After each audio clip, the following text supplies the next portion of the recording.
శ్రీ గురుభ్యో నమః శ్రీమాత్రే నమః సోషల్ పోస్ట్ డివోషనల్ ఛానల్ ప్రేక్షకులందరికీ నమస్కారం, అందరికీ స్వాగతం.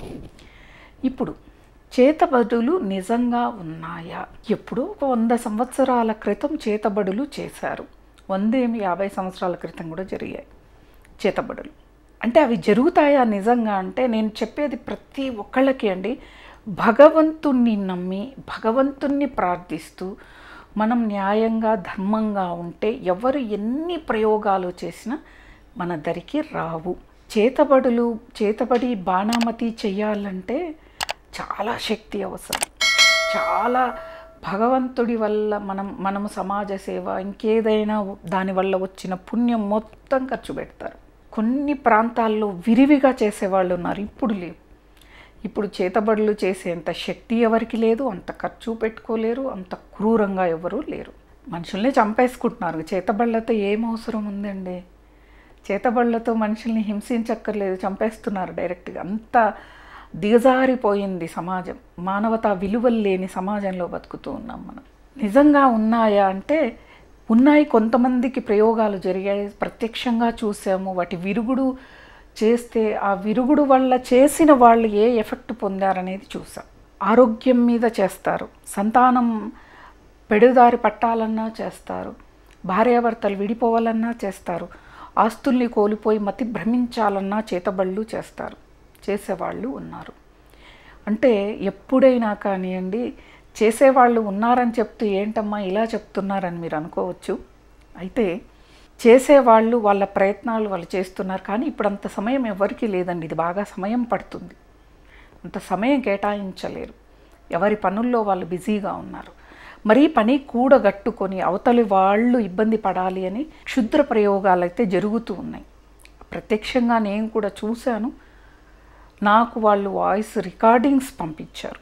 వాళ్ళ ఇంటి ముందు ఏం జరుగుతుంది, వీళ్ళు ఇంట్లో ఉండి బయట ఎవరూ లేరు. వీళ్ళు బయట సీసీ కెమెరా ఉంది, ఇంట్లో కనిపిస్తుంది, బయట ఎవరూ లేరు.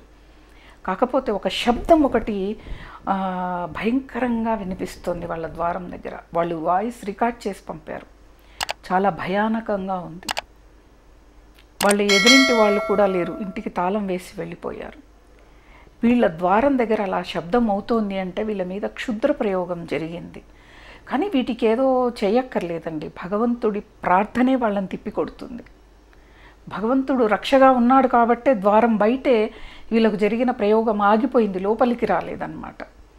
కాబట్టి ప్రతిరోజు నిత్య దీపారాధన ఏ ఇంట జరుగుతుందో ఆ ఇంట భూత ప్రేత పిశాచ బాధ అనేది ఉండదు. క్షుద్రము చేతబడులు ప్రయోగాలు అస్సలు ఎవరూ చేయలేరు.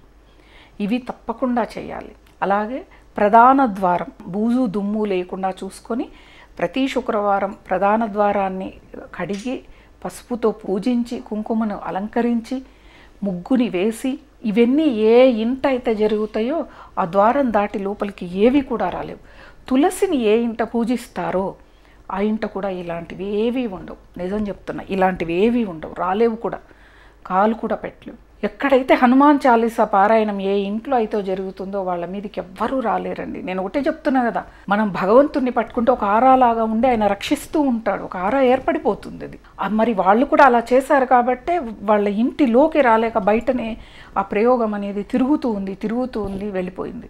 కాబట్టి చేతబళ్ళు అవి ఉన్నాయా, ఇప్పటికీ జరుగుతున్నాయా అంటే చాలా తక్కువగా జరుగుతున్నాయి. ఉన్నాయని చెప్పలేం, లేవని చెప్పలేం. ఎందుకంటే ఒకప్పుడు ప్రత్యక్షంగా చూసాం. ఆరోగ్యం మీద దెబ్బ పడాలని చేశారు, సంతానం అవ్వకుండా చేశారు. సంతానం అవ్వకుండా అంటే భార్యాభర్తలు గొడవపడి వాళ్ళు సాంసారిక సుఖానికి దూరంగా ఉండటం, అవి పిల్లలు అవ్వరు. ఆరోగ్యం పాడైపోయింది, ఇంకా సంతానం అయ్యే అవకాశం లేదు, ఆస్తి మొత్తం వాళ్ళదనుకున్నారు. ఒక గురువు యొక్క అనుగ్రహంతో వీళ్ళు ఆ చేతబడి నుంచి రక్షింపబడ్డారు, ఆరోగ్యంగా ఉన్నారు, ఆయుష్తో ఉన్నారు. గురువు యొక్క సంరక్షణలో ఉంటూ ఇంకొక బిడ్డని దత్తత తీసుకుని వాళ్ళు జీవితాన్ని సక్రమంగా చాలా ఆనందంగా గడిపారు. అర్థమైందా? గురువు దేవుడు మనల్ని ఎలా రక్షిస్తారో అలా. కాకపోతే ఇప్పుడు మనకు అంతగా లేవు, మనము భయపడవలసిన అవసరమూ లేదు, మనకి ఏమీ జరగదు. నేను చెప్పినట్టుగా మీరు హనుమాన్ చాలీసాను ప్రతిరోజు చదవండి. అంటే శత్రువులు ఎక్కువైతేనే కదా మనకి ఇవన్నీ. ఎలా ఎక్కువ అవుతారు శత్రువులు? మనం సంపాదించుకున్నదంతా పరిచి చూపించటం, వాళ్ళ ముందు లగ్జరీగా కాలర్ ఎగిరేసుకుంటూ వాళ్ళ జీవితం ఇలా ఉంది అని చెప్పి నవ్వుకుంటూ తిరిగితే వాళ్ళు మనసులో బాధపడడం, ఓర్వలేని వాళ్ళని మనం తయారు చేసుకోవటం, ఇలాంటి వాటి వల్లే మనకి శత్రువులు తయారవుతారు. కాబట్టి చేతబడులు ఉన్నాయి, చేస్తున్నారు అంటే అవి ఇప్పుడు కాలంలో లేవు. అంత భక్తి, అంత శక్తి వాళ్ళకి దాని పట్ల అంత నమ్మకం ఎవ్వరికీ లేదు.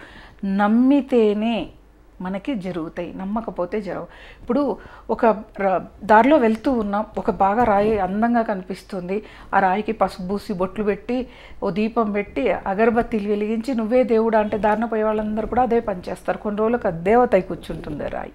అంటే నమ్మకం వల్ల ఒక రాయి కూడా దేవత అయింది. అలా మనం నమ్మకపోతే ఏం లేదు, మామూలు రాయిగా ఉండిపోతుంది. ఎవరు దాన్ని మనమేం చేయకపోతే ఎవరూ చేయరు. అలా ఇప్పుడు మనకి లేవు, మనం భయపడవలసిన అవసరం లేదని నేను ప్రతి ఒక్కళ్ళకి చెప్తాను.